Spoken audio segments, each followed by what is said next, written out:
Buenas tardes, ¿qué tal? ¿Cómo están? Bienvenidos a 8 Magazine, son las 4:30 en punto y aquí arranca una nueva edición de nuestro programa, la correspondiente al jueves, así que atenderemos las cuestiones, las secciones que realizamos semanalmente. Quiero recordarles que pueden seguirnos en directo desde ahora y hasta las 6 aquí en la 8 y también a través de nuestra página web. Y después en las redifusiones que realizamos en esta casa, también en nuestros perfiles de redes sociales, en plataformas como YouTube, donde ustedes quieran y cuando ustedes quieran.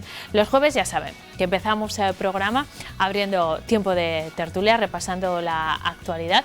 Nos gusta decir que en esta tertulia traemos a los medios, al foco, las cuestiones que nos preocupan en nuestras conversaciones cotidianas, en nuestras sobremesas, en nuestras charlas con amigos, que es verdad que probablemente se han visto afectadas también por la pandemia, pero no en nuestra tertulia, que se mantiene puntual los jueves. Además, los jueves hablamos del tiempo, de la mano de nuestro experto Daniel Angulo, con quien también salimos a respirar un poco de oxígeno, salimos a la naturaleza en nuestro espacio Respira Burgos. Hoy vamos a hablar del Día de la Marmota, que se celebró el pasado martes, en día 2, y de las predicciones que se hacen alrededor de estas fechas de la Candelaria, del Día de la Marmota, de San Blas también, que están muy relacionadas con el tiempo y que tienen que ver con cuánto va a durar el invierno. Solo voy a avanzarles una cosa: Daniel Angulo me ha dicho que la previsión de los próximos días, de aquí al martes, viene complicadísima. Después les damos más detalles y les recuerdo que pueden realizar sus consultas si tienen una petición concreta sobre qué tiempo va a hacer en un punto y un día concreto de aquí a la próxima semana, pues nos llaman y se lo consultan a Daniel Angulo. Eso en nuestro espacio Respira Burgos, pero además hemos incorporado otra sección a los jueves, la serie de reportajes Bella Burgartis, que estrenábamos el jueves pasado, que dirige Jesús Toledano y que nos lleva a conocer la catedral desde otros puntos de vista. Hoy vamos a hablar de las escuelas catedralicias. Además, repasaremos los vestigios de la catedral románica y conoceremos los rincones preferidos de un experto en arte, René Jesús Payo. Y hablaremos también de San Lesmes, a raíz de una exposición que entre otros ha montado nuestro colaborador Alfonso Díez, una exposición de indumentaria tradicional en la que vamos a poder ver físicamente esos trajes, pero también fotografías que recrean los ambientes, las situaciones en los que se utilizaban cada una de esa vestimenta tradicional. Pues todo eso y algunas cosas más desde ahora y hasta las 6 de la tarde. Comenzamos abriendo nuestra tertulia. Clínica Dental Dr. Torres les ofrece este programa.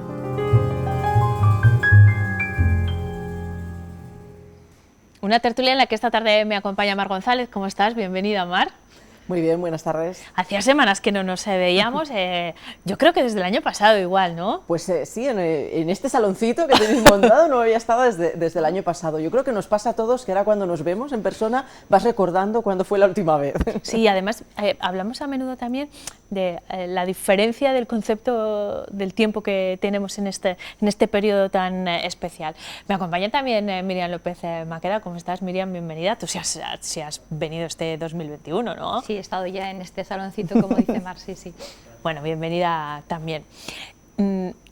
Todas las semanas, cuando me planteo el tema de la tertulia, y vosotras lo sabéis, quiero compartirlo también con nuestros espectadores, intento pensamos juntas temas que no tengan que ver con la pandemia, pero es que no hay nada que no tenga que ver con la pandemia.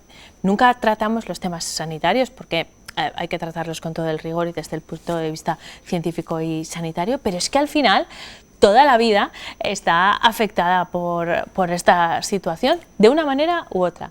Así que hoy quería plantearos hablar de la pospandemia, ¿no? De lo que vamos a hacer cuando esto termine. Algún día llegará, esperemos que lo antes posible, pero desde distintos puntos de vista nos tenemos que preparar para ese momento. Primero, no va a haber un día D, no va a ser un fin tajante, eso lo tenemos claro. No sé cómo os lo imagináis, Mar.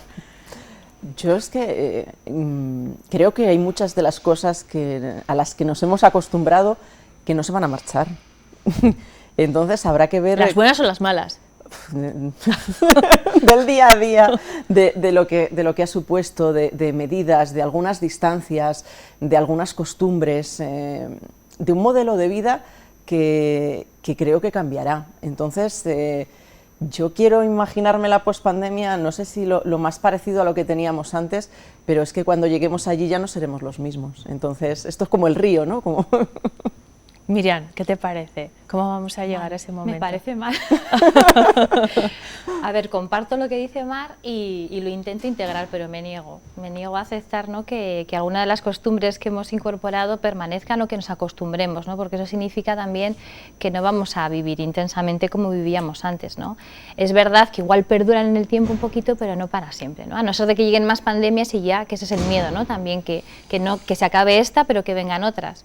Entonces, yo me lo imagino pues apreciando cada instante, ¿no?, de esa normalidad bendita que tanto echamos en falta, ¿no? Y yo creo que está siendo como una lluvia fina, porque para mí esa es la sensación, ¿no? Es una lluvia fina que al final te va pues como encogiendo, ¿no?, y te va haciendo cada vez como metiéndote dentro, ¿no?, metiéndote dentro de ti mismo y viendo que o hacemos algo o esto acaba pronto o las consecuencias van a ser bastante graves, ¿no?, a nivel emocional, físico y fisiológico también.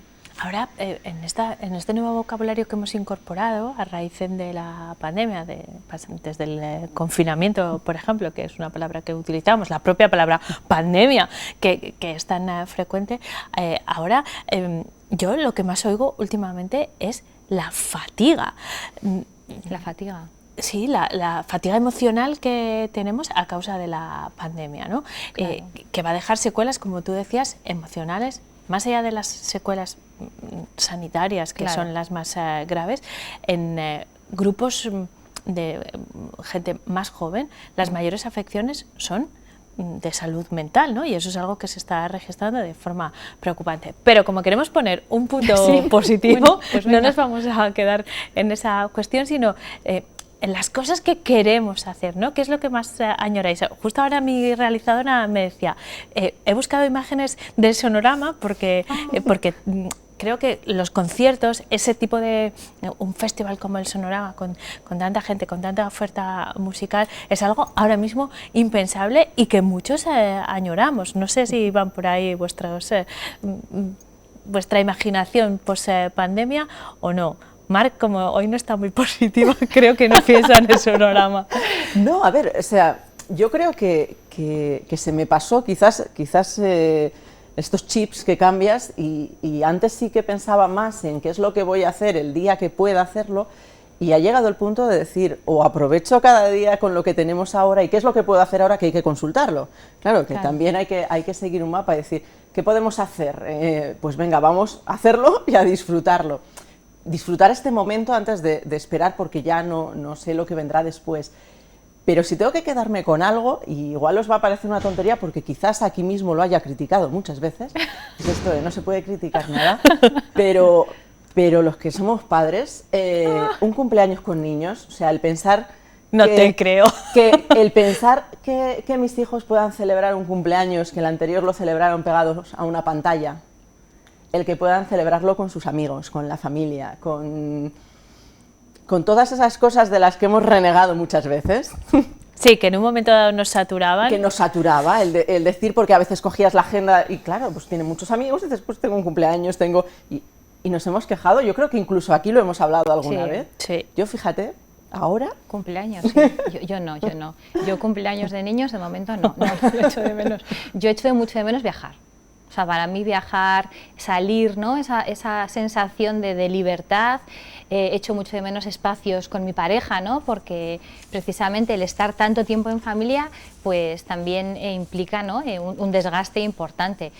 El tema de los cumpleaños, yo creo que es más una cuestión también de celebrar, de juntarte con los abuelos, con que los niños... poder celebrar cosas, he puesto cumpleaños por poner es algo. que nos hemos ido al parque de bolas, Miriam y yo. Yo creo que nos hemos ido allí. Y no queríamos volver, era un sitio al que no queríamos volver. Pero yo sí que echo de menos niños, o sí. sea, niños. El otro día, por ejemplo, hacía muchísimo tiempo que no lo veía, pero vi una calle y yo creo que eran niños que salían de la catequesis o algo, y un montón de niños jugando y corriendo, ¿no? Y dije, yo digo, wow, qué maravilla maravilla, qué sonido, ¿no? Qué alegría. Entonces, esas cosas, pues sí que se echan de menos, sí, pero viajar. Voy a recoger el guante del viaje para introducir otro elemento en esta conversación. Está debatiéndose en este momento, en el marco de la Unión Europea, la regulación de un pasaporte que nos permita viajar, al menos en el marco de la Unión Europea, cuando estemos vacunados con todas las dos dosis, cuando estemos inmunizados. Claro, esto plantea un debate desde mi punto de vista muy interesante, primero respecto al propio pasaporte y después esto habrá que renovarlo como los DNIs también, ¿no? Y a medida que renovemos también las vacunas, porque no está claro durante cuánto tiempo nos inmunizan, de qué manera, hay muchas diferencias entre unas vacunas y otras. Me parece tan complicado de regular, aunque en Dinamarca ya han aprobado una especie de pasaporte, un sello que se otorga en forma de código QR que puedes llevar en el móvil y que te permite, por ejemplo, pues ir al cine o moverte con libertad por el país a las personas que están ya vacunadas. Dinamarca lo va a poner en marcha este mes de febrero. ¿Qué os parece esta medida, Mar? Hombre, yo creo que tiene muchas cuestiones, o sea, todos queremos libertad y decimos, jo, si nos ponen un código QR en el móvil y con esto ya podemos viajar o podemos movernos, pues ¿cuándo me le dan, no? Pero luego te pones a pensar en las implicaciones que tiene y en cuántas cosas pueden ir en ese código QR y creo que todavía nos queda. No sé si lo veremos pronto, pero yo antes de eso me hago muchas preguntas como las que hacías, o sea, sobre las vacunas, sobre y qué vacuna va a servir para esto, si una, si otra, teniendo en cuenta que hace 4 días todavía estábamos, y aún hoy, debatiendo sobre mascarillas, que es algo mucho más sencillo, y cuál es la buena, si la FP2 y la otra, si nos metemos en vacunas y cuando tenemos ese abanico encima de la mesa, yo ahora mismo que nos solucionen la inmunidad y luego ya vemos cómo hacemos para viajar. Por cierto, en Alemania han prohibido las mascarillas de tela en espacios públicos, que ese es otro debate. Yo voy a consultar con mi abogada sobre el pasaporte. Miriam. Pues claro, ahí es que chocan dos derechos fundamentales, ¿no? El derecho a la libertad y a la intimidad y el derecho a la sanidad, a la sanidad pública, vamos, al que estemos todos... A la salud pública, a la salud, ¿no? Perdón, a la sanidad, no, a la salud pública. Entonces nos pasa un poco como en el confinamiento, ¿no? Que también estaban, pues bueno, esos dos derechos ahí en riesgo, ¿no? de chocar. Pues al final no lo sé, yo creo que es precipitado porque no hay información suficiente como para poder tomar medidas y tampoco hay una certeza. Entonces, claro, tampoco se puede establecer algo sin tener garantías de nada. Entonces yo como Mar, en ese sentido sí, primero vamos a lo que tenemos hoy encima de la mesa, que todavía es bastante, pues bueno, inestable, y luego ya veremos cómo nos movemos, pero... Este pasaporte que está no sé si estudiando poner en marcha la Unión Europea llega a propuesta de Grecia.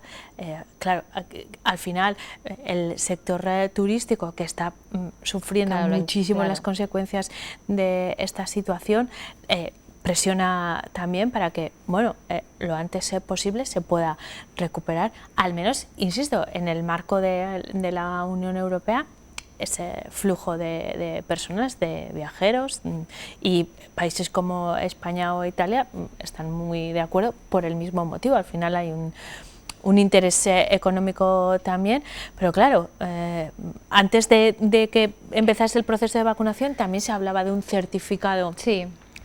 Que no tenía que ver con haberse vacunado, sino con haber pasado la enfermedad, y se abría de nuevo un debate ético sobre si personas que estén en una situación vulnerable no querrán vacunarse, claro, o contagiarse claro, voluntariamente, poner en riesgo su salud y la de la comunidad, como apuntabas tú ahora mismo, para inmunizarse y de esa forma poder optar a un puesto de trabajo, a moverse con libertad. Y claro, eso es peligrosísimo también, ¿no?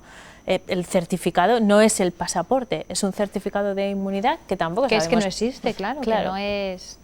No sé, lo veo poco viable, ¿no, Mar?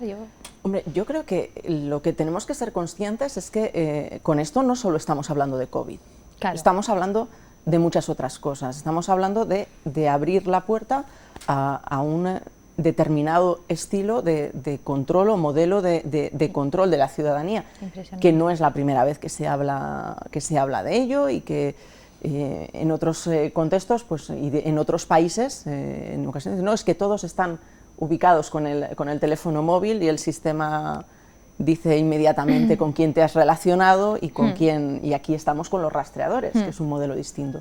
Entonces, yo por eso decía al principio un poco de que cuando pase, esto no va a pasar, o sea, ya veremos, todas estas cosas quedan y no quedan solo para el COVID, o sea, no, yo creo que esto va más allá y hay que planteárselo desde ese punto de vista, hasta dónde estamos dispuestos a ceder esa parte de nuestra intimidad. O sí, de que igual no estamos, o sea, que nosotros somos los últimos, ¿no? En ese sentido, los últimos que vamos a opinar. Al final, pues estamos en un sistema que nos puede controlar y tendremos que aceptar lo que nos llegue, ¿no? No tenemos otra alternativa tampoco. De hecho, ahora mismo tenemos muy limitados nuestros derechos fundamentales, la propia movilidad, y desde hace mucho tiempo y hasta dentro de unos cuantos meses, hasta el mes de mayo, seguro, y es algo que aceptamos en aras de la protección de la salud pública, ¿no? Pero, no sé, da un poco de vértigo pensar en el... Igual, en mi caso, me van a perdonar y no quiero dejar de ser rigurosa, igual es que hemos visto muchas películas que han planteado este tipo de situaciones, ¿no? La ficción se ha adelantado mucho y tenemos miedo de que nos pase como, no sé, como... Estaba pensando en Blade Runner, por ejemplo, que es un extremo muy grande, pero tenemos esos modelos, igual estamos equivocados y el sistema puede ser, no llega a ese límite de control, porque desconocemos los detalles, una vez más. Sí, pero también es verdad que hace un año no nos podíamos ni plantear el estar como estamos ahora, es que era como algo totalmente ficticio, ¿no? O sea, como una película, entonces no me extrañaría que dentro de un año, pues lamentablemente, dándote la razón, nuestra vida haya cambiado hasta ese extremo, ¿no? De tener que ir con un certificado para garantizar, ¿no?, el bien común. Entonces no lo sé, es hablar por hablar, porque no se sabe absolutamente nada. Bueno, de momento estamos en el periodo de vacunación, a pesar de lo que pueda parecer, los países que van más rápido son Dinamarca, Italia y España hasta el momento, ¿no? Así que las cosas no van tan mal. ¿Creéis que ese sí va a ser el punto de inflexión? Conseguir la inmunidad de rebaño, que no sabemos tampoco cuándo va a ocurrir. Lo de hacer planes es una cosa, de poner límites, ¿no? El verano, yo solo pienso en el verano, ¿no? Que en el verano podamos disfrutar otra vez de la playa y podamos intentar salir con cierta normalidad, ¿no? Porque parece que Semana Santa ya no se celebra, entonces bueno. En Semana Santa hay que ver hasta dónde podemos llegar, si se puede ir a la provincia, pues a la provincia. A la provincia, sí. Bueno, a la provincia podemos ir ahora Por eso mismo. que ahora hay que aprovechar, ahora aprovechamos la provincia, si luego podemos la comunidad, pues la comunidad. Y luego ya... Yo es eso, es que hacer futurología me parece muy complicado. Veamos qué podemos hacer este fin de semana, aprovechémoslo al máximo, disfrutémoslo. Pues eso nos lo va a decir Daniel Ángulo dentro de un momento, pero poco vamos a poder hacer, os aviso. Claro. Sí, termina, por favor. Sí, yo Miriam. simplemente me quedo con el tema de la ilusión, ¿no? Que al final la ilusión pues cada vez se está apagando más y eso, pues como he dicho al principio, creo que sí que va calando y va haciendo que cada vez pues estemos más pesimistas, ¿no? y en cierta apatía. Entonces es importante, ¿no?, cierta pizca de ilusión.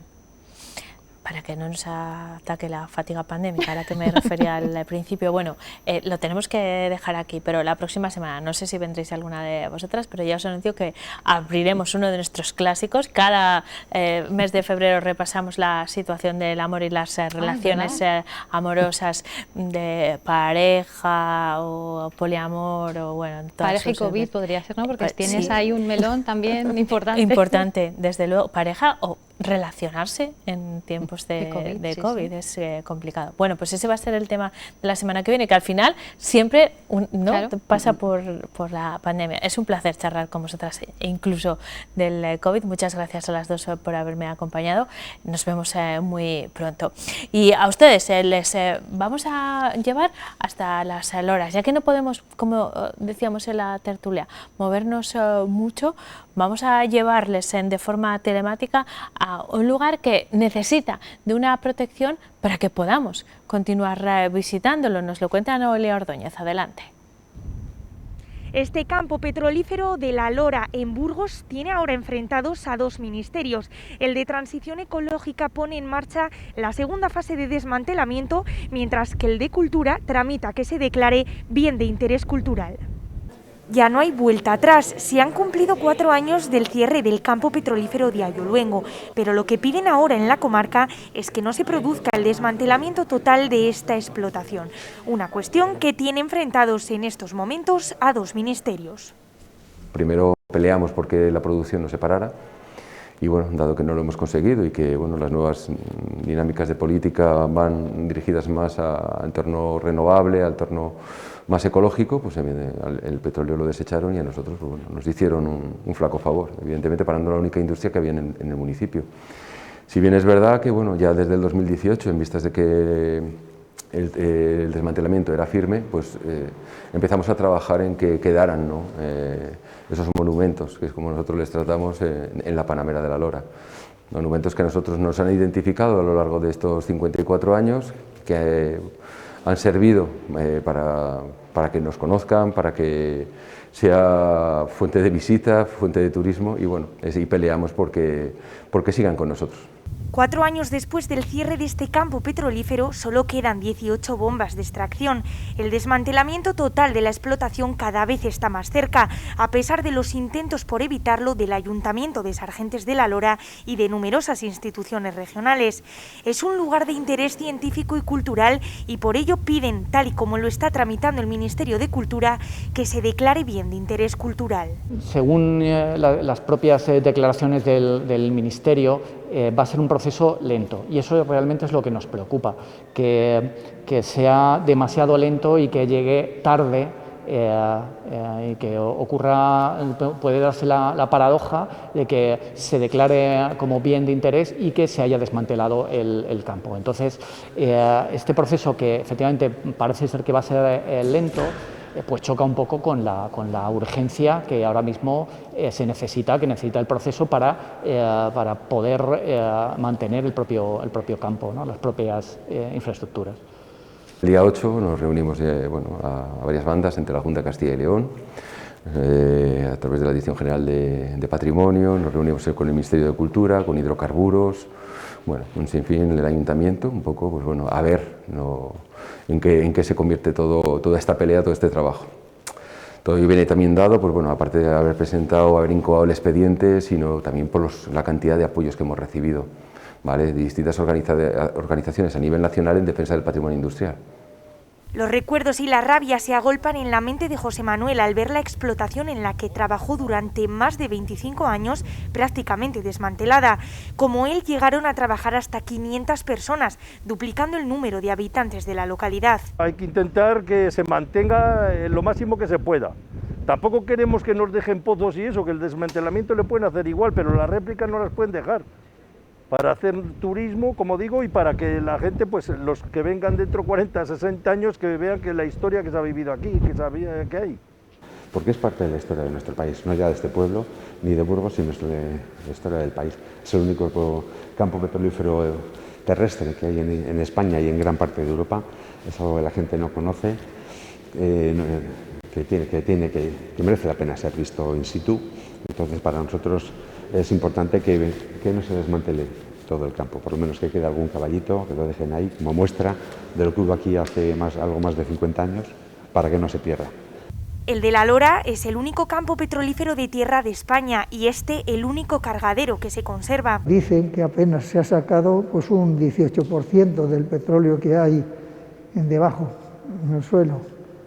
Y claro, ahora las circunstancias más bien de la protección ambiental y echar la culpa al gasoil y demás, pues ha paralizado la renovación del contrato para explotarle, pero vamos, las perspectivas industriales y económicas sí que eran viables, ¿no? Queremos saber por lo menos conseguir en este momento esos elementos culturales que queden de memoria y de testimonio. Se extrajeron 17 millones de barriles, pero podría haberse sacado un 20% más. Dicen ahora que no dejarán de luchar hasta conseguir conservar este patrimonio. realmente cuando el campo estaba en funcionamiento eran 24 horas que tenía que estar con acceso. Entonces cuando llegaban grandes nevadas, siempre teníamos las carreteras limpias, todos los servicios, y ahora pues bueno, te ves descolgado. Para nosotros como geoparque es un patrimonio que tenemos que luchar por él, que tenemos que conservar y que tiene que estar presente y tiene que tener una importancia muy relevante dentro del propio geoparque. Para no olvidar el pasado y la historia de la comarca de Páramos y La Lora, crearon este museo. En el 2019 fue el récord de visitas, en torno a 4.700 personas. Este año sí que en el 2020 hemos tenido 2.200 debido a la pandemia. El petróleo es un mundo un poco complicado que hay que explicarlo para entenderlo. Todos pensamos que sabemos cosas del petróleo, pero luego en realidad cuando entras y te cuentan todo, desde cómo se forma, cómo se busca, por cómo se extrae, pues nos damos cuenta de que en realidad no sabíamos nada del tema del petróleo. Tienen esperanza, confían en que el desmantelamiento total del campo petrolífero de La Lora no llegue nunca. Estaremos muy pendientes de lo que ocurra en esta zona que necesita, como decíamos, una especial protección. Igual que vamos a estar muy pendientes en los próximos minutos de la previsión meteorológica que viene revuelta, ya nos lo ha anticipado nuestro experto Daniel Ángulo, y de otras cuestiones que vamos a hablar esta tarde. Buenas tardes, Daniel, ¿cómo estás? Muy buenas tardes, Eneca, buenas tardes a todos, amigos. Un placer encontrarme con vosotros. Lo mismo digo. Daniel, antes de ocuparnos de todos los asuntos de hoy, ¿te parece que le recordemos a nuestros espectadores que pueden llamarnos por teléfono en este espacio en directo a un número de teléfono que van a ver aquí? Yo se lo recuerdo, no obstante, 947-447351, que pueden utilizar para hacer cualquier consulta relacionada con la meteorología de la provincia en los próximos días. Bueno, incluso nos podemos salir un poco de la provincia porque Daniel Ángulo la verdad es que controla la meteorología en general. Si ustedes tienen alguna cita, algún plan concreto en los próximos días y quieren saber qué tiempo va a hacer, pues Daniel Ángulo tiene la respuesta. Eso y un paseíto que nos vamos a dar hoy por los humedales y por la climatología en Respira Burgos. Queso de Sasamón patrocina este espacio.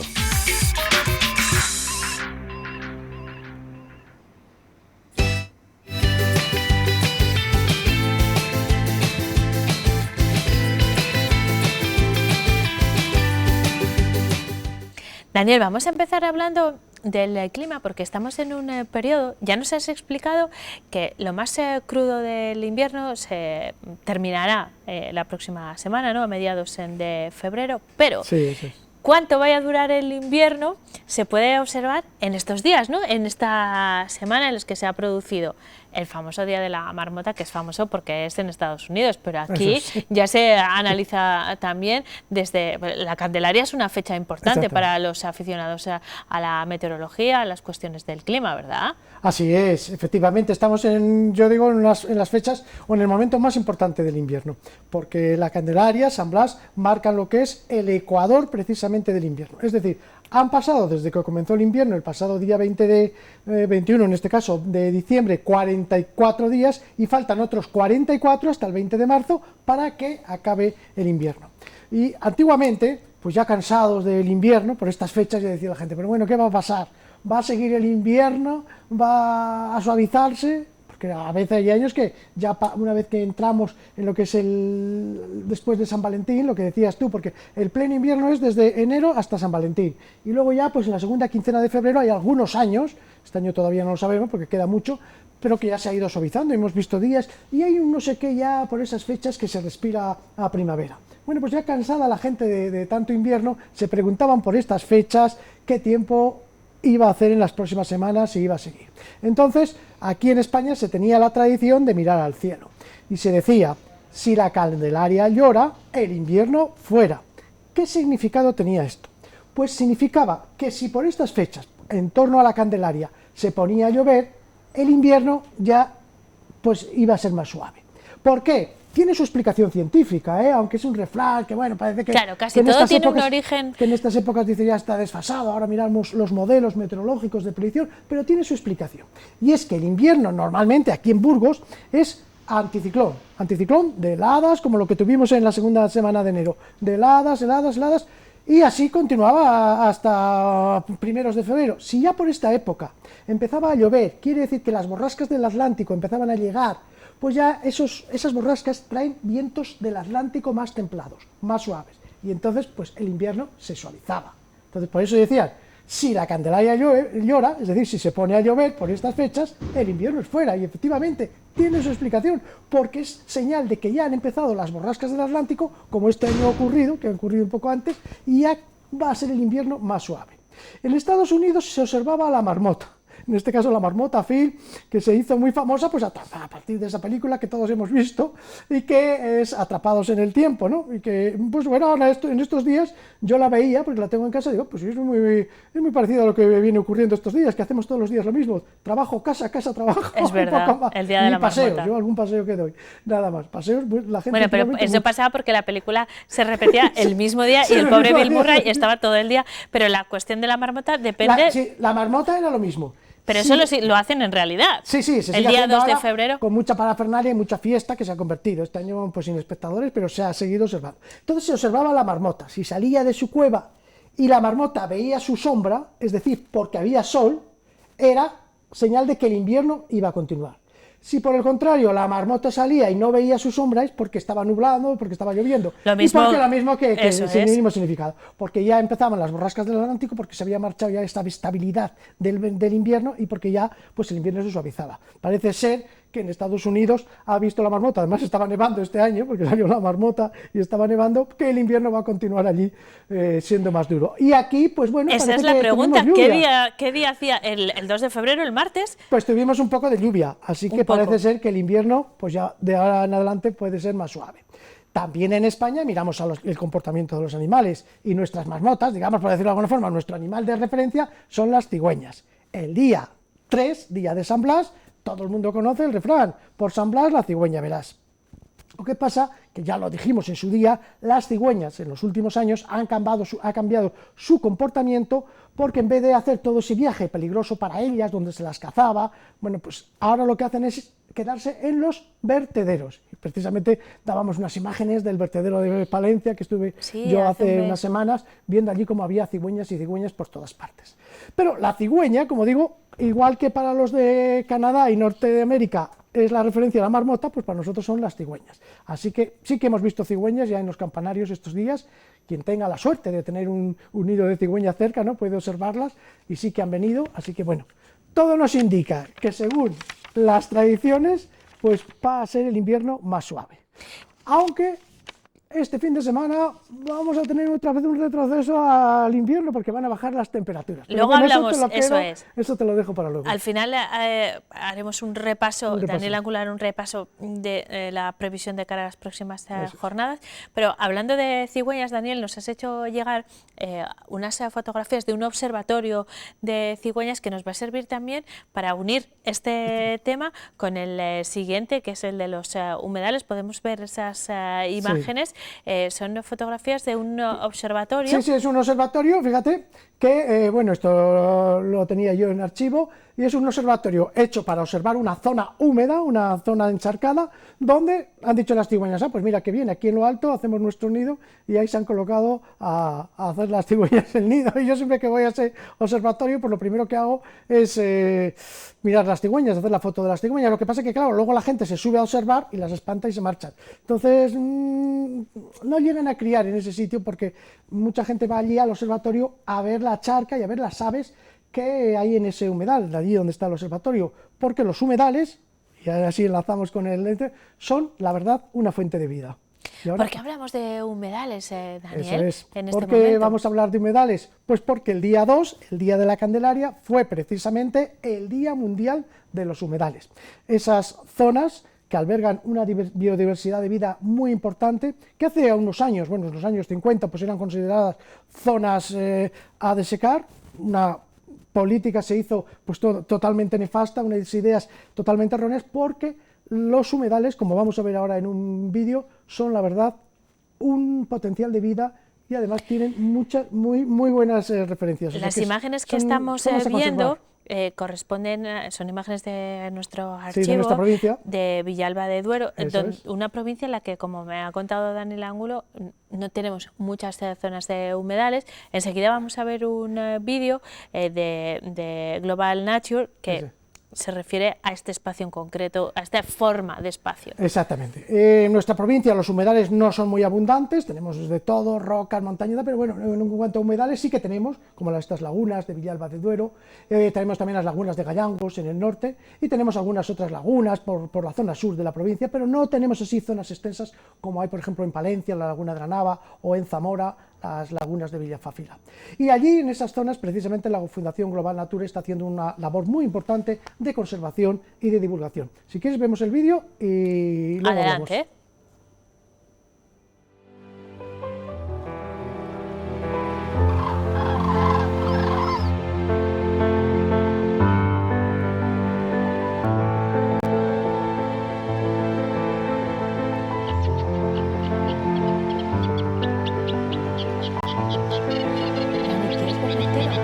Le queda 1,50.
Daniel, estamos disfrutando en este vídeo no solo del propio entorno natural, sino de una diversidad, ¿no?, que se produce en los humedales muy llamativa. Los humedales albergan el 70% de la vida sobre el planeta. Como digo, afortunadamente ya ha cambiado la mentalidad, ya en nuestros dirigentes y tal, entonces ya a los humedales se les da la importancia, esas charcas que antes se desecaban. Bueno, aquí en nuestra provincia siempre había charcas, ha habido humedales, y eran lugares donde se tiraban los escombros, donde se tiraban los enseres que no valían en los domésticos. Afortunadamente que esto, tras muchos años de lucha, porque nada se consigue así por así, la mente tarda en cambiar, digo, tras muchos años de dar guerra, en el sentido literal, de luchar, pues se ha concienciado a nuestros dirigentes de que esas zonas, cualquier charca que tengamos en nuestro pueblo, por favor, ayuntamientos, concejales, alcaldes de los pueblos, esa charca que está al lado del pueblo no es un lugar donde hay que tirar los escombros, donde hay que tirar las lavadoras o los frigoríficos viejos. Bueno, eso ya afortunadamente cada vez vemos menos, aunque todavía se sigue viendo. Son lugares que hay que conservar, como en muchos otros sitios. Esa charca, ese humedal, son lugares llenos de vida y que nos van a salvar muchas veces pues de la sequía, van a contribuir. Daniel, me gusta mucho que hagas climático. esta observación, porque nuestros espectadores atienden tus consejos. Es el caso de las imágenes que vamos a ver a continuación, que nos ha hecho llegar Pedro Martínez, a quien le damos las gracias desde aquí. Cuando en esas semanas de tanto frío, de nieve y hielo, decías que bueno, las aves tenían dificultades para encontrar comida, que colaborásemos un poco en ese momento puntual, porque es importante no acostumbrarles, y este espectador lo ha llevado a cabo, lo vemos en unas imágenes, ¿verdad? Pues así es, sabemos que nos escucha mucha gente, efectivamente, en nuestros pueblos y en concreto aquí Pedro, pues nos oyó de que había que dar de comer estos días de frío, cuando había nieve, a los pájaros y allí puso un comedero. Y bueno, para satisfacción de él y para satisfacción de todos, pues al poco de poner esa comida empezaron a llegar urracas, empezaron a llegar gorriones, pinzones, que la verdad, pues en esos momentos, en esos días de frío, de hielo que tuvimos en las primeras semanas de enero, pues lo agradecieron mucho. Y también le agradecemos a Pedro y a toda la gente pues que tiene esa sensibilidad para la naturaleza. Mirad, amigos, miren, amigos, en estos días en los que pues estamos recluidos por estas circunstancias especiales, ¿qué nos queda? Salir a pasear, salir a disfrutar de la naturaleza, es lo único que tenemos. Y si nos cargamos la naturaleza, si nos cargamos charcas, árboles, ¿qué nos va a quedar entonces? Vamos a sensibilizarnos de lo importante que es la naturaleza. Y a veces pequeños gestos, como alimentar a estos gorriones, poner un poco de comida, pueden servir para mucho. Y pueden incluso para satisfacernos. Hay pocas cosas, y te lo digo yo por experiencia, Neca, que den tanta satisfacción como disfrutar de la naturaleza. Un día tenemos que hablar de los baños de bosque y su efecto terapéutico, porque claro, es que en Japón, por ejemplo, la Seguridad Social los receta, ¿sabes? En el sistema. Un día lo hablamos, pero tenemos que ocuparnos de la previsión meteorológica ya, porque nos quedan 5 minutos de esta sección y viene, me has dicho que... me emociona contar. Sí, pero que es complicadísima la situación, va a ser muy cambiante, así que empieza cuando quieras. Bueno, pues bueno, ya hemos visto que hoy ha sido una jornada de lluvia, de temperaturas suaves, la verdad que en la Candelaria llovió, San Blas tenemos lluvias, pero las cosas se siguen complicando porque una masa de aire frío polar se ha ido hacia Canarias, allí la está liando, allí está dejando tormentas, y todo el aire ese templado de Canarias está llegando a la península, con un frente de lluvias muy potentes, pero mañana, atención, nos va a entrar vientos del sureste procedentes de África, ¿y qué va a pasar? Esos vientos van a llegar con polvo del desierto, es decir, que en capas altas de la atmósfera vamos a tener aire del desierto y arena del desierto. Por otra parte, una masa de aire frío que va a entrar por el oeste. Van a chocar las dos y se va a aliar. Lo primero que ya vemos, el mapa de la península. Mañana, lluvias generalizadas ya desde por la mañana y ojo por la tarde porque vamos a tener algo que hacía tiempo no teníamos y que es raro ver. Va a haber, sobre todo, ojo, en la ribera del Duero, entre las 6 y 8 de la tarde, tormentas fuertes, chaparrones. Las tormentas no suelen ser cosa del verano, pero como mañana nos va a llegar esa masa de aire del norte de África, aire del Sáhara, con polvo en suspensión, se van a producir tormentas en toda la ribera del Duero, sobre las 6-7 de la tarde, que pueden dejar chaparrones fuertes, vientos fuertes. Va a ser un día espectacular de lluvias, chaparrones, pero es más, lo que caiga, incluso, como va a haber ese polvo del desierto, va a ser lluvia de barro, chaparrones de barro. Entonces, ¿qué va a pasar? Que los coches que están en la calle, está pasando muchas veces, pero suele ocurrir en verano, ya digo, que es raro que pase en esta época. Por eso estamos atentos a lo que puede ser mañana. Mañana va a ser un día de esos en los que no vamos a parar los meteorólogos de estar, o las personas que dedicamos a observar el tiempo, vamos a estar todo el día mirando al cielo a ver qué pasa, porque por la tarde esas tormentas, esos chaparrones y esa lluvia de barro que ensuciará los coches. Fin de semana, Daniel. Eso sí, mañana además, como entra ese aire del desierto, las temperaturas altísimas. Fíjate que en Aranda van a tener sobre 16-17 grados, en Miranda también 16 grados, aquí estaremos sobre 14 grados. A pesar de estar con nubes y con lluvia y con esas tormentas, va a haber esos chaparrones fuertes y esas temperaturas tan altas. Un día para seguir atentamente mirar al cielo. Estaremos muy pendientes. El sábado, fíjate, ya se dice el refrán, febrero es loco, ningún día se parece a otro, o febrero loco, un día peor que otro. Pues el sábado, aparte de muchas lluvias de la madrugada, que va a estar lloviendo toda la madrugada, el sábado no va a haber problemas de que la gente salga a la calle, no, porque va a estar lloviendo desde las 8 de la tarde, hasta las 4 de la madrugada, pero continuamente. Y luego, de madrugada va a empezar a entrar viento del norte, con lo cual, decía que el viernes es un día muy templado, pero el sábado bajan las temperaturas y mucho. Empezará lloviendo, entrará viento del norte y le bajarán las temperaturas, de tal forma que por la tarde ya estaremos rondando solo 1 o 2 grados y la cota de nieve se va a situar en 700-800 metros. Lo que caiga el sábado por la tarde, que va a ser poco eso sí, pero va a ser ya nieve. El domingo siguen bajando las temperaturas, fíjate, el sábado se va a quedar despejado incluso por la noche. Y eso va a hacer que el domingo amanezcamos con 1 hasta 3 bajo cero, se esperan en algunas zonas. Frío al amanecer. Y el domingo también una jornada fría con vientos del oeste y chubascos de nieve o nieve grano. Y temperaturas máximas de apenas 6-7 grados. De los 14, 15 y 16 que vamos a tener viernes, el domingo 7 grados. ¿Y un titular para arrancar la semana que viene? Pues para la semana que viene, sobre todo en la primera mitad, van a seguir las lluvias, aunque van a ir subiendo las temperaturas progresivamente. Pero nos espera también un lunes, martes y miércoles de lluvias, e incluso el martes podríamos otra vez ver la nieve en algunas zonas de la provincia. Madre mía, bueno, pues vamos a estar muy atentos a la previsión que cada día nos acerca Daniel Ángulo en nuestros servicios informativos y observando cada fenómeno, porque van a ser llamativos. Daniel, muchísimas gracias por acompañarnos un jueves más. Nos vemos la próxima semana y a ustedes les veo después de la pausa para la publicidad para ver un nuevo episodio de Bella Burgartis.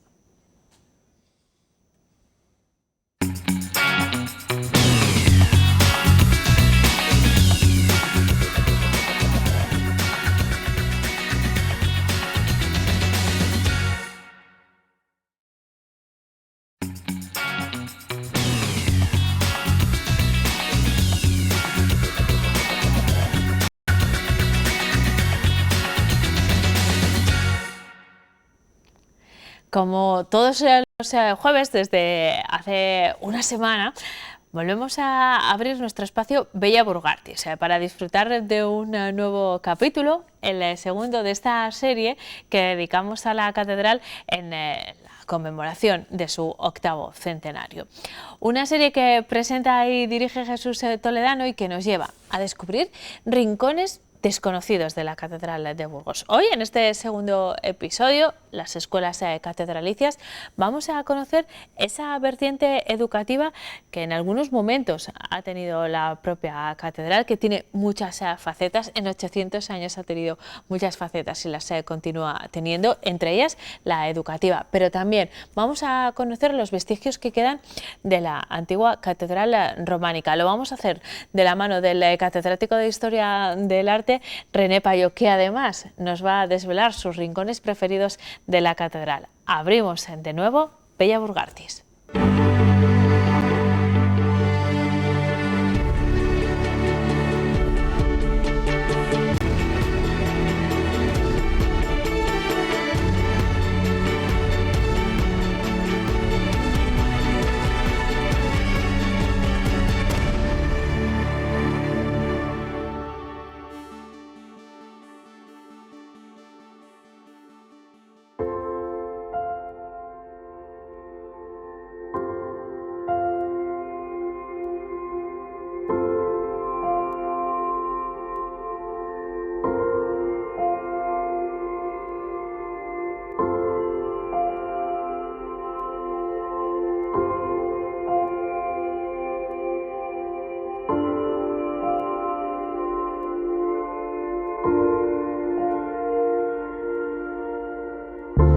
La catedral impresiona su morfología, su contundencia, pero detrás hay palabras, hay conceptos. Catedral, la silla donde se sentaba el obispo en su magisterio. La cátedra, el sillón con asideros donde se sienta el catedrático para impartir la doctrina, para regir a los alumnos. Siempre fue la educación uno de los valores que atesoró la Iglesia. Desde el siglo XI, a través de sus monasterios, sabemos cómo se atesoran allí valores de enseñanza, la lectura, los cantos corales, la dialéctica, valores propios de lo que era la celebración eucarística. Aquí, en la Puerta de Sarmental, junto a lo que fue la Escuela de Gramática de la Catedral, podemos acordarnos precisamente de las escuelas catedralicias, una serie de programas que llevaron la enseñanza también laica, ya aparte de lo que eran los clérigos en su formación propia para las celebraciones eucarísticas. Aquella extensión de la enseñanza eclesial llevó a varios programas formativos. El trivium, en este caso la gramática, la dialéctica y la retórica. Y el quadrivium era la geometría, era la música, era la aritmética y era la astronomía. Algunas de aquellas enseñanzas fueron representadas en la iconografía de la Puerta del Sarmental. Podemos ver la geometría con el maestro con un compás roto y su alumno que sí sostiene el compás. La música, la medicina y la gramática. Hemos visto en cada dovela la iconografía que representa aquellas enseñanzas. El trivium se extendió con la poesía y el derecho, y el quadrivium con la historia natural y la medida del tiempo. La catedral como concepto morfológico, la cátedra como silla del doctorando. Desde luego que, niño,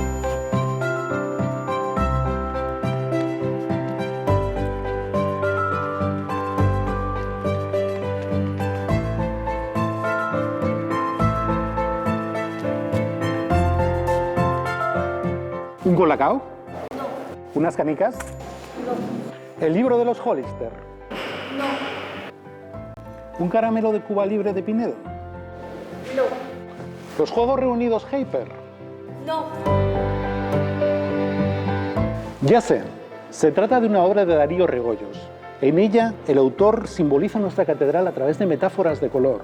Utiliza la gama de azules, el simbolismo, el pleanirismo en toda la técnica constructiva del cuadro.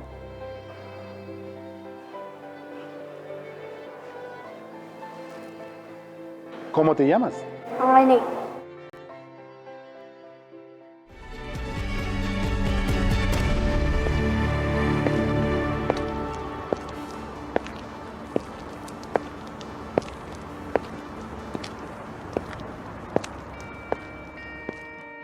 Bueno, pues nos encontramos en un marco incomparable, una catedral dentro de otra, como es esta capilla de los Condestables. Lo hacemos junto a René Jesús Payo. René, ¿cómo estás? Muy bien, muchas gracias. A René ya le conocen todos ustedes, él es licenciado en Filosofía y Letras, en la rama de Geografía e Historia, catedrático de universidad impartiendo Historia del Arte y desde luego un hombre con 17 libros a sus espaldas, 43 comunicaciones en revistas científicas, autor de innumerables títulos, de innumerables capítulos en otros libros y, por supuesto, un hombre que tiene una proyección pública, de la cual ustedes ya conocen a través de sus escritos en los periódicos y su imagen pública afortunada para nuestra ciudad de Burgos.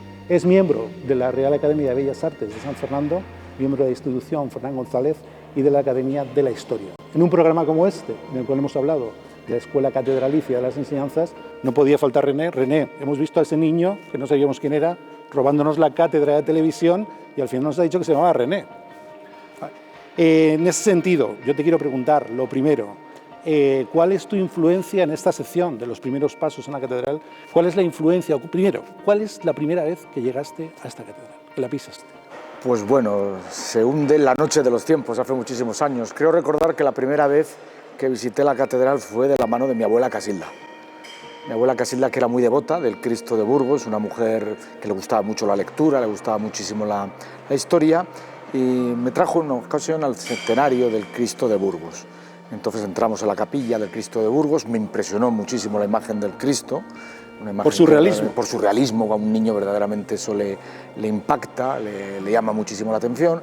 Y en esos momentos pues también mi abuela de la mano pues me llevaría a ver los distintos espacios, las distintas capillas y por supuesto supongo que fue ella la que me haría hincapié en esa figura tan querida para todos los burgaleses que es nuestro Papamoscas. Y creo que fue la primera persona que me trajo a la catedral pues cuando tendría yo 4 o 5 años, por lo menos esta es la memoria lejana que tengo. Ese niño que veíamos que nos robaba la cátedra, desde luego que solo respondía a los estímulos del arte, esa visita junto a tu abuela u otras posteriores influyeron en que fueras después profesor de arte. Pues por supuesto, sí, uno en gran medida es fruto de la tierra en la que nace, del ambiente en el que se desarrolla, de las pasiones que se le inculcan en la niñez y en la juventud, ¿no? Y la catedral siempre ha sido para mí pues, un referente, ¿no? He visitado en muchas ocasiones, pues desde muy niño, cuando era adolescente, cuando era joven, antes de empezar mis estudios universitarios, la catedral, a veces solo, a veces acompañado. Empecé desde muy pronto a comprar libros sobre la catedral, a investigar temas sobre la catedral en la bibliografía que existía sobre la misma, ¿no? Recuerdo cuando tuve la oportunidad de comprarme el libro de Teófilo López Mata, ¿no? Que me produjo pues, una enorme satisfacción poder imbuirme en todas esas historias que narra el que fuera tantos años, en los años 50 y 60, cronista de la provincia, ¿no? Y bueno, yo creo que en gran medida fueron estos hechos de mi infancia, de mi adolescencia y de mi juventud los que me llevaron a estudiar historia y a especializarme más tarde en historia del arte. Una pregunta que yo alguna vez creo que te he hecho ya personalmente, ¿por qué te pusieron René? Bueno, yo creo que fue un capricho de mi madre, habría que preguntárselo a mi madre, fue un nombre que le gustó, un nombre que era un poco diferente a los nombres que entonces había y bueno, desde entonces, tanto por mi nombre como por mi apellido, que no son muy habituales, pues yo creo que soy una persona bastante identificable por el nombre y por el apellido que no resultan demasiado habituales. ¿Cuál es tu espacio preferido, tu figura, cuál en este enorme continente, desde luego, cuál es el espacio que René Jesús Payo, el profesor no, la persona, admira profundamente? Bueno, pues estamos quizá en el espacio, hay dos espacios en la catedral que verdaderamente me subyugan, ¿no? Es la capilla del Condestable en la que nos encontramos, ¿no? Que yo siempre digo a mis alumnos que es uno de los hitos más importantes del arte funerario europeo del otoño de la Edad Media, y otro hito importantísimo también del arte funerario europeo del otoño de la Edad Media, que es la capilla de Santa Ana, ¿no? Con ese gran retablo, ese espectacular retablo de Gil de Siloé. Fíjate, yo te quiero hacer una pregunta técnica, aprovechando que te tengo aquí, en torno a un debate, ¿no? Algunos técnicos que han trabajado en las restauraciones diferentes de la catedral a lo largo del tiempo han planteado algunos aspectos. Por ejemplo, uno que yo he conocido, derribar el trascoro barroco para dejar la nave central en toda su inmensidad. Otros dicen que la historia es la que es y que hay que dejarla como está. Yo quiero saber tu opinión al respecto. Bueno, eso fue una teoría y una propuesta que estuvo muy en boga en algunos momentos, ¿no? Que en gran medida sigue las propuestas de historiadores franceses del siglo XIX, siguiendo las teorías de Viollet-le-Duc, que pretendía que todos los grandes edificios góticos volvieran a su estado puro, a su estado primigenio, ¿no? Y así Viollet-le-Duc intervino en muchas catedrales francesas, reconstruyéndolas y eliminando todos los elementos añadidos, ¿no? Yo creo que a partir ya del siglo XX, sobre todo a partir de la década de los 40 y de los 50, esta teoría o esta tendencia ha quedado superada. Las catedrales son fruto de un devenir en el tiempo, las catedrales son un palimpsesto, en donde una época se monta sobre otra, un elemento sustituye a otro, a veces con mejor o peor fortuna, pero esa es la historia, ¿no? Y en el caso que nos ocupa, que es el coro de la catedral, verdaderamente es un conjunto espectacular. Es un conjunto tanto desde el punto de vista escultórico de los más importantes de España, del primer Renacimiento, y desde el punto de vista arquitectónico es un conjunto magnífico de tradición escurialense, y desde el punto de vista pictórico pues desarrolla en sus costados y en el trascoro principal pues desarrolla una serie de programas iconográficos y desarrolla una serie de pinturas únicas de lo que es el barroco español, de los grandes pintores de algunos de los grandes pintores del barroco español, como Van der Hamen o Fray Juan Riffi de Guevara. Yo no te veo en verano veraneando en Benidorm, estoy seguro que entre congresos y visitas privadas ves muchísimo arte también durante tus vacaciones. ¿Cuál es la otra catedral europea que te subyuga, que te enamora absolutamente? Bueno, pues sí, verdaderamente los historiadores del arte solemos, para el terror de nuestros compañeros, de nuestros familiares, de nuestros amigos que a veces comparten vacaciones con nosotros, que les obligamos a ver demasiadas cosas, ¿no? Pues como es habitual, pues aprovechamos el verano pues para disfrutar y para seguir formándonos, viendo distintos ámbitos propios de nuestros estudios, de nuestras investigaciones, de nuestros intereses, ¿no? La catedral más importante, pues la verdad es que es muy difícil, ¿no? Yo de España me quedaría con Toledo, evidentemente, la Dives toledana, una catedral impresionante, ¿no? Desde el punto de vista arquitectónico, desde el punto de vista escultórico, desde el punto de vista de la orfebrería, de las pinturas, de las artes industriales. En Italia, muy probablemente me quede con la Catedral de Milán, edificio singularísimo del siglo XIV. En Francia me quedaría con la Catedral de Bourges, con la cual esta tiene mucho que ver, en gran medida esta es hija de la Catedral de Bourges. En Inglaterra me seduce de una manera totalmente notable por la Catedral de San Pablo, una catedral que ya no es gótica, sino que es del siglo XVII, una obra neopaladiana de Christopher Wren, y después llevo descubriendo en los últimos años catedrales de más allá, catedrales del mundo ortodoxo, del cristianismo oriental, ¿no? Y me producen una enorme fascinación, ¿no? Ese otro cristianismo, esa otra liturgia, esa otra manera de organizar el espacio, esas otras catedrales. Bueno, el ejemplo más evidente puede ser la Catedral de San Basilio. René, en nuestro programa, en nuestra sección, tenemos otra intersección, que es la presentación de libros que hablan de la catedral. Que además yo estoy seguro que mucha gente que nos está viendo ahora mismo en televisión lo tiene ahí, al lado en la estantería de al lado del receptor. Háblanos del que yo considero uno de los mejores libros, el trabajo moderno, sobre todo hablabas antes de López Mata, el trabajo moderno más completo en torno a nuestra catedral, que tú firmas además. Sí, es un libro que se publicó en el año 2008, que fue un auténtico fenómeno editorial, que tuvo una enorme aceptación, obviamente iba apoyado por un importantísimo medio de comunicación de Burgos, de Diario de Burgos, del Grupo Promecal, que evidentemente eso facilitó que el libro llegara a las casas, un libro de una amplitud tanto en lo que se refiere a su extensión, como lo que se refiere a la fotografía, como lo que se refiere a las investigaciones, verdaderamente notable. 2008, ¿qué es lo que ocurre? Que desde 2008 se ha seguido avanzando en la investigación. Algunos aspectos que entonces teníamos dudas, pues se han planteado ya por otros investigadores, se han avanzado en respuestas, y bueno, yo creo que actualmente sigue siendo el libro de referencia para la Catedral de Burgos, aunque haya habido algunas investigaciones posteriores en estos 12 años que han transcurrido desde que el libro se editó. Pues si te parece, René, fíjate, otro René Descartes, decía que todo organismo complejo, y este desde luego que lo es, puede diseccionarse en órganos individuales, y en este caso yo quiero que nos acompañes a ver lo que ocurrió también cuando Alfonso VI donó unos palacios que pertenecían a su madre Sancha, a su padre Fernando, y el obispo Jimeno construyó una catedral románica. 1075, algunas trazas todavía quedan de esa catedral, ¿no?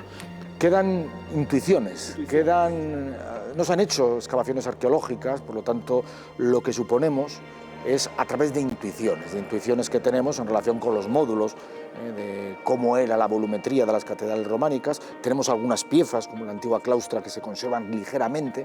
En torno a partir de esa primitiva claustra podemos suponer que la primitiva catedral llegaría más o menos hasta la zona del crucero, hasta la zona donde actualmente se encuentra el cimborrio, ¿no? Y de ahí se desarrollaría hacia los pies, ¿no? Y sí que es cierto que en los distintos momentos en que se han producido obras, pues han aparecido algunos elementos singulares, no de la primera, sino de la segunda catedral románica, porque esta catedral del obispo Jimeno fue ampliada y remodelada en los años finales del siglo XII, unos 30-40 años antes de que se efectuara el inicio de esta gigantesca fábrica gótica. Pues si te parece, dejamos este marco incomparable y nos vamos a ver aquella primigenia catedral. René Jesús, nos hemos desplazado aquí a un espacio que tiene reminiscencias, desde luego, de aquella iglesia románica. Es más, tenemos la maqueta de cómo podía ser en su origen. Cuéntanos. Bueno, pues efectivamente, ¿no? Aquí se ha reconstruido cómo pensamos los historiadores del arte, los historiadores de la arquitectura, cómo pudo ser la antigua catedral románica. Mucho más pequeña que la catedral gótica, aproximadamente un tercio, un cuarto de la catedral gótica. Una estructura muy sencilla, una estructura en principio basilical de tres naves, rematada en tres ábsides de carácter semicircular, ¿no? Que vivió un proceso de ampliación en los años finales del siglo XII, añadiéndose un crucero y añadiéndose también una nueva estructura, una nueva cabecera triabsidial, ¿no? ¿Qué nos queda de esa catedral románica? Pues pocas cosas, ¿no? Nos quedan algunos elementos que se han expuesto aquí de carácter como museo, ¿no? Capiteles, esculturas, ¿no? Los sepulcros que aparecieron en la antigua capilla de San Enrique, muy probablemente de enterramiento de dos hijos de Alfonso VIII, uno de los cuales podemos aparecieron además no hace mucho, ¿no? No, aparecieron, sí, a finales, en torno al año 2000, ¿no? Cuando se restauró la capilla de San Enrique. Durante mucho tiempo se creía que eran los enterramientos de los antiguos obispos de Oca, pero cuando se desmontaron, se bajaron de la pared, se dieron cuenta que eran unos sarcófagos completos, se abrieron, aparecieron un niño y una niña vestidos con ricas telas y bueno, se atribuyeron que estos sepulcros eran los enterramientos de dos hijos nacidos y muertos muy jóvenes del rey Alfonso VIII y Leonor de Plantagenet, ¿no? Y bueno, pues ¿de qué nos queda? Pues aparte de estos elementos, pues nos quedan algunas alas. La capilla del Cristo muy probablemente sea una antigua ala que vamos a ir ahora, que sea una antigua ala del antiguo claustro. Lo que fue durante muchos años el vestidor de canónigos, actualmente las oficinas de la catedral, transformadas en época gótica, es una antigua ala. Y la capilla de la Visitación, la capilla del obispo Cartagena, pues está construida justamente encima de lo que sería otra ala. Después desapareció el otro ala como consecuencia de la construcción de la capilla de los Rojas y la capilla de las Reliquias, y lo que es el patio se aprovechó en gran medida para construir la gran capilla de Gonzalo Díaz de Lerma en el siglo XVI. Podemos intuir cómo era la catedral románica partiendo de este claustro, de lo que llamaban la claustra vieja en los documentos medievales, frente a la claustra nueva, que es el nuevo claustro del siglo XIII. La claustra vieja, que sería un claustro de comienzos del siglo XII, y la claustra nueva, que sería un claustro de finales del siglo XIII. Fíjate, René, en torno al lenguaje, es algo que también vamos a tratar mucho en esta sección. Cuando hablas de la basílica, era un edificio romano que servía para múltiples usos, y tanto en términos como el románico, que aparece por primera vez en el siglo XIX, como gótico, tienen su origen. Cuéntanos exactamente qué es lo que define el arte románico, porque puede haber una proyección de estilo romano, y no es exactamente así. Sí, bueno, son los historiadores del siglo XIX quienes definieron esta etapa, que hasta entonces se llamaba etapa del arte bárbaro, ¿no? Definieron esta etapa como arte románico, porque creían que había sido el primer intento de recuperar en parte los módulos, la tradición constructiva de los romanos. Evidentemente tiene una cierta razón, ¿no? Panofsky habló del Renacimiento y los renacimientos en el arte occidental, y habla de un Renacimiento románico, que habla de un Renacimiento gótico, y habla de un Renacimiento del siglo XV y del siglo XVI, ¿no? Será a partir del siglo XIX cuando se utiliza el término románico por primera vez. En cambio, el término gótico se empieza a utilizar mucho antes, en el siglo XVI, con un tono despectivo. Con un tono despectivo. Tú eres un experto en el Renacimiento, se dice, eso es un arte de godos, un barbarismo. Efectivamente, fue Vasari quien, al escribir su famoso libro Historia de los más importantes escultores, pintores y arquitectos desde las primeras luces hasta nuestros días, habla de que todo lo que se había hecho antes del Trecento, antes de Giotto, que para él era el primer maestro nuevo, el primer maestro que recuperaba el espíritu de la antigüedad, era un arte bárbaro, un arte de los godos. Evidentemente el gótico no lo hicieron los godos habían desaparecido ya cuando los góticos empiezan a construir las catedrales góticas, ¿no? Pero el bueno de Vasari lo identificaba de una manera totalmente despectiva, el arte gótico, el arte de los godos, el arte de la época oscura. Hoy en día, gracias a historiadores más recientes como Panofsky, pues hablamos de que el siglo XIII fue una época especialmente brillante, cuando cambian muchísimos paradigmas de pensamiento, se pasa de un planteamiento más neoplatónico a un planteamiento aristotélico, con lo cual comienza a aparecer el pensamiento científico, el pensamiento moderno, ¿no? Es el momento en el que surgen en las catedrales, finales del siglo XII, comienzo del siglo XIII, las escuelas, las grandes escuelas catedralicias, que van a ser el embrión de las universidades, ¿no? Va a ser una época muy luminosa. Luminosos son los templos góticos, pero también muy luminosa va a ser el pensamiento de la época gótica. Bueno, pues si te parece, recorriendo esos capiteles románicos, imbuyéndonos de ese ambiente, nos vamos a vivir ese espacio también de la Capilla del Cristo. Perfecto. René, nos hemos desplazado a la Capilla del Santo Cristo de Burgos y con el respeto que desde luego tenemos a una figura que para la feligresía burgalesa es muy importante, tú nos contabas cómo venías aquí con tu abuela, tenemos también parte de aquellos restos románicos. Efectivamente, estamos en la Capilla del Cristo, que en su actual estructura responde a un gótico ya avanzado, pero lo que es la volumetría de la capilla responde a una de las salas, a una de las crujías de ese antiguo claustro, de esa claustra vieja, de la cual hablábamos antes, ¿no? Esta sería una de las crujías, la otra crujía arrancaría justamente a la izquierda de la figura del Cristo, actualmente está ocupada por lo que es las oficinas, lo que fue antiguamente el vestidor de canónigos, después empalmaría con otra crujía que actualmente está ocupada por la Capilla de la Visitación, y empalmaría con una cuarta crujía, que es la que está ocupada actualmente por la Capilla de las Reliquias y por la Capilla de San Juan de Sagún. Y justamente lo que era el patio de ese claustro, de esa claustra vieja, se construyó en el siglo XVI la gran capilla de Gonzalo Díaz de Lerma, la gran capilla dedicada a la Consolación.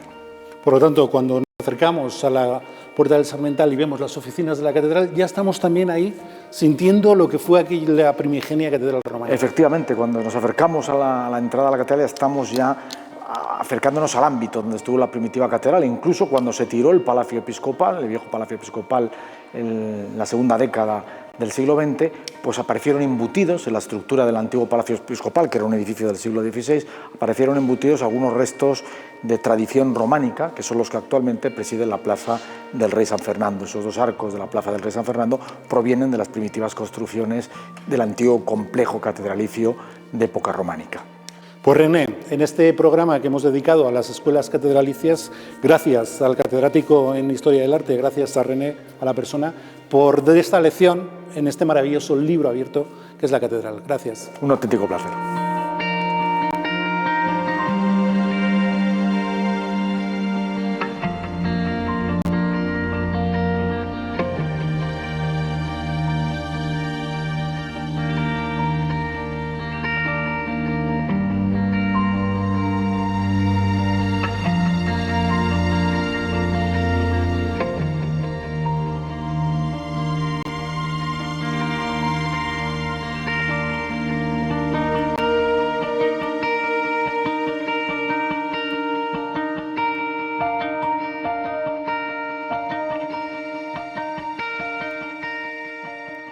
Este ha sido nuestro segundo capítulo de Bella Burgartis. Gracias a Jesús Toledano y a René Payo. Por supuesto, el próximo jueves una nueva cita. Ahora nos volvemos a ocupar de la información meteorológica. Ya nos ha avisado Daniel Ángulo de que el fin de semana y la próxima semana, los próximos días, vienen complicados. Lo resumimos todo en el siguiente vídeo. Clínicas Berlín les ofrece el tiempo.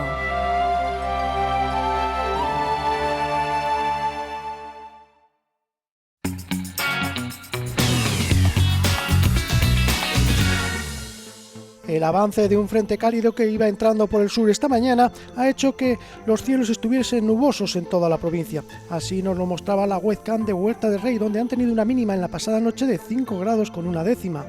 También cielos nubosos por el norte. En Medina de Pomar tuvieron una mínima esta pasada madrugada de 7,8 grados y aquí han estado los cielos nubosos con alguna llovizna. En Acinas no se veía la Peña de Carazo porque la nubosidad era abundante y la mínima ha sido de 6,2 grados. Todo esto se reflejaba muy bien en la imagen de satélite Meteosat. Vemos ese frente avanzando desde el suroeste hacia el norte con nubes compactas que han estado dejando lluvias persistentes en la mitad occidental de la península ibérica, mientras que en el Mediterráneo, como en días atrás, los cielos estaban poco nubosos o despejados. En la situación prevista para mañana vemos una zona de bajas presiones bien formadas, una borrasca en el suroeste con un frente frío afectando al sur y un frente cálido afectando a la mitad norte de España. Mañana las lluvias van a ser abundantes, persistentes durante todo el día y especialmente en la mitad occidental de nuestro país o de la península ibérica. Concretando ya más para nuestra provincia, para este viernes 5 de febrero, Día de las Águedas, Día de Santa Águeda, festivo en muchas localidades y jornada lluviosa debido a esa borrasca que veíamos en el mapa. En toda la mitad norte tendremos los cielos cubiertos, con lluvias persistentes, tanto por la mañana como luego por la noche. Temperaturas, eso sí, que van a subir. En Espinosa de los Monteros sobre 10 grados, en el resto máximas de 13-14 grados y mínimas de 6-7 grados. Por la Bureba, por el este, también cielos muy cubiertos todo el día, lluvias persistentes especialmente en la cara norte de la sierra, máximas de 10-12 grados y mínimas de 5. Por el centro y el oeste también cielos nubosos con lluvias ya desde primeras horas de la mañana que luego se volverán a repetir por la tarde. Ojo porque podría haber chubascos incluso acompañados de tormentas, temperaturas máximas sobre 12 grados y mínimas entre 5 y 6. En la mitad sur, aquí atención porque podríamos tener chubascos acompañados de tormentas y aquí las temperaturas, debido a la línea de separación del frente cálido, serán más elevadas. Las máximas estarán hasta 15 o 16 grados en Lerma, en Aranda. Y en la sierra también ambiente elevado con lluvias la mayor parte del día.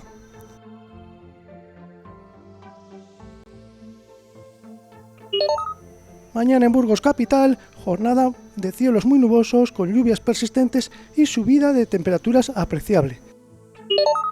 Sin embargo, el fin de semana se presenta con entrada de vientos del norte, descenso de temperaturas y lluvias, incluso algún chubasco de nieve el domingo.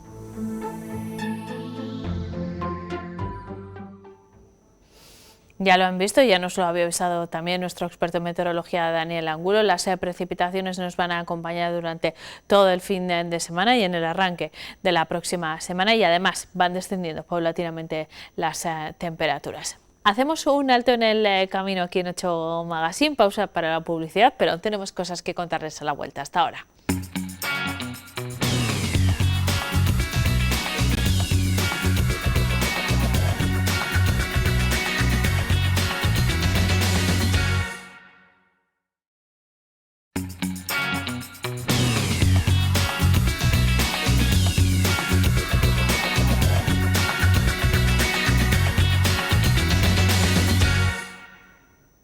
Estamos de vuelta en 8 Magazine y recuperamos el protagonismo de la Catedral de Burgos para hablarles del protagonista de una exposición que les recomendamos visitar. Va a permanecer en el Fórum Evolución hasta el próximo 3 de marzo y lo que van a ver es solo un aperitivo de lo que pueden disfrutar en vivo. Se trata de una exposición dedicada a la figura de Fernando III. Como saben, fue el encargado de colocar la primera piedra de la Catedral de Burgos hace 800 años con motivo de la celebración de su boda con Beatriz de Suabia. Pero más allá de ese acontecimiento que nos ha dejado el monumento más importante de la provincia, que estamos conmemorando ahora su 8º centenario, fue una figura muy interesante cuyo perfil van a conocer mejor a través de esta muestra, como les digo, en el Fórum Evolución hasta el 3 de marzo. Fernando III colocó la primera piedra de la Catedral de Burgos el 20 de julio de 1221. Allí contrajo matrimonio con Beatriz de Suabia y en el Real Monasterio de las Huelgas fue armado caballero. En nuestra ciudad vivió gran parte de su infancia y juventud. Él se casa en Burgos 2 veces, la primera boda con Beatriz y la segunda con Juana de Ponthieu. La segunda boda es poco conocida y entonces yo he querido también sacar a su segunda esposa, por eso en el árbol genealógico también la hemos colocado. No acaba la vida de Fernando III cuando él tiene 5 hijos con la segunda esposa, y de alguna manera esos son hechos muy relevantes, pero hechos muy relevantes con la ciudad de Burgos.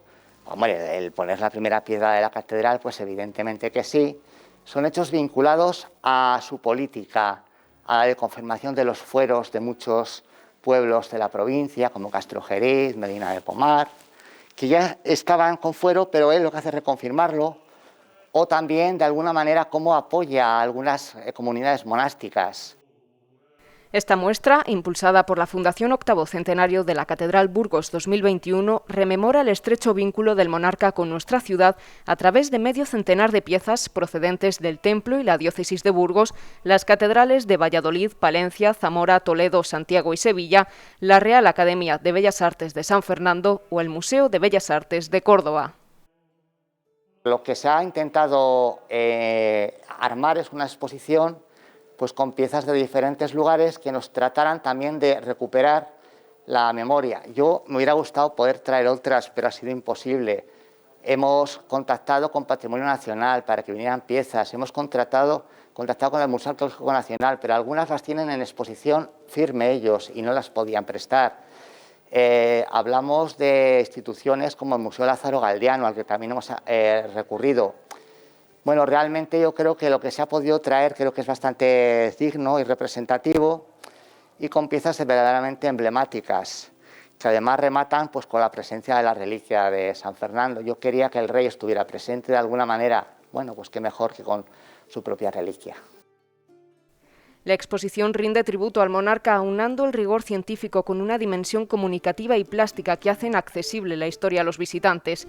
Los 4 capítulos en los que está estructurada ponen el acento en el valor de la religión, el impulso militar contra los almohades o el proceso de canonización del rey castellano. Lo que se ha tratado es de combinar lo que es la visión general de su monarquía con los hechos más emblemáticos que nos hablan de él en Burgos. Por eso está la referencia a la catedral, está la referencia a lo que es el propio boda y la ceremonia de armadura.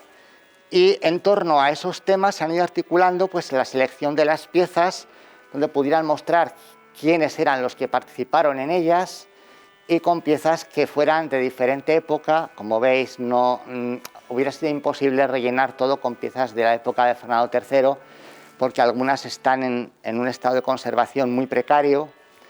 Quisimos traer la tela de la mortaja de Beatriz de Suabia, que está en Sevilla, pero es que no la sacan de la urna, y entonces me dijeron, eso no puede venir.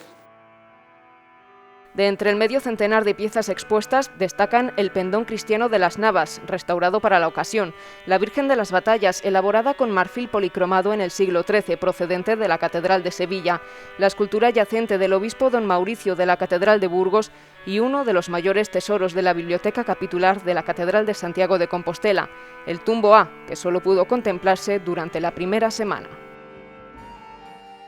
El tumbo A es un conjunto de documentos que tiene la Catedral de Santiago vinculado a la catedral y a los reyes de diferentes periodos históricos y que está además, aparte de su valor histórico, porque es una recopilación de documentos, valor iconográfico.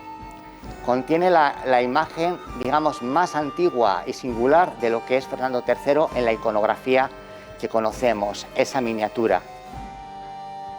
Fernando III Rex Hispanae en Burgos, Historia, Memoria e Imagen, podrá visitarse en el Fórum Evolución de manera gratuita hasta el 7 de marzo.